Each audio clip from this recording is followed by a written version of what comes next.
তুমি কোথাও যাচ্ছ? না পার্টি? না আজকে কিছু স্পেশাল আছে? তোমার বার্থডে? না বাবা, তাহলে তো সেজে গুজে দাঁড়িয়েছো কেন? তুমি ভুলে গেছো তুমি সকালে কি বলেছিলে? কি বলেছিলাম? এটা কি পরে আছো তুমি? কাজের মাসের থেকেও বাজে লাগছে। বিয়ের আগে তো বেশ সেজে গুজে থাকতে।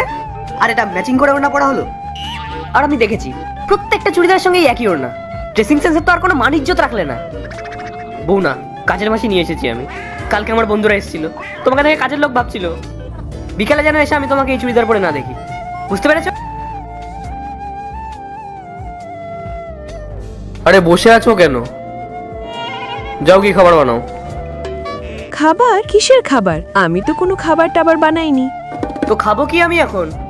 এরপর কি হলো সেইটা দেখার আগে এই দুইটা ছবির ভিতর থেকে যে কোনো একটা ছবিকে ভালোবেসে থাকলে ভিডিওতে লাইক করে চ্যানেলটি সাবস্ক্রাইব করে দাও। আর যদি না করো তাহলে আমি বুঝবো তোমরা ছবি দুইটাকে ভালোবাসো না। আর কমেন্টে লিখে দাও আমি।